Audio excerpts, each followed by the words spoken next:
একটি ছেলে যার পড়ার জন্য জুতো ছিল না এবং আজ তার নামের বিশ্বের প্রতিটি দ্বিতীয় বাইকের পেছনে লেখা আছে। আপনি নিশ্চয়ই হোন্ডা নামটি শুনেছেন। 1906 সালে জাপানের একটি ছোট্ট শহরে যেখানে একটি ছেলে জন্ম হয়েছিল। হোন্ডার বাবা ছিলেন একজন স্থানীয় কামার। মা বাড়িতে সেলাইয়ের কাজ করতেন এবং টাকার কোনো চিহ্ন ছিল না। ছোটবেলা থেকে সে তার 5 ভাই বোনের সাথে ছিল।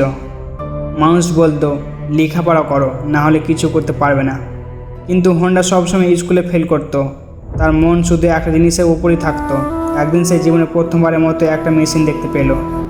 ছোটবেলায় সে সেই গাড়ির নিচে ঝুঁকে পেট্রোলের গন্ধ পেল এবং বলল, একদিন আমি নিজের গাড়ি বানাবো। 14 বছর বয়সে সে বাড়ি ছেড়ে টোকিও চলে গেলেন। সেখানে সে 14 বছর বয়সে একটা কোম্পানিতে চাকরি পেল। কিন্তু সত্যিটা হলো সে মাত্র 1 বছর ঝাড়ু দেওয়ার আর মোছার কাজ করছিল। কিন্তু তার মনে ইঞ্জিনের প্রতি একটা আবেগ ছিল। তাই সে সুযোগটা লুফে নিল এবং তা প্রমাণ করল সে একজন মেকানিক নয়, একজন দূরদর্শী।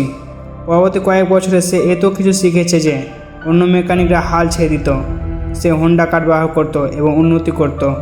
যুদ্ধের পর যখন জাপান সম্পূর্ণরূপে বিধ্বস্ত হয়ে পড়েছিল, তারপর হোন্ডা একটি সেনাবাহিনীর ইঞ্জিন নিয়ে একটি সাইকেলে লাগিয়ে জাপানের প্রথম মোটর চালিত সাইকেল তৈরি করেন।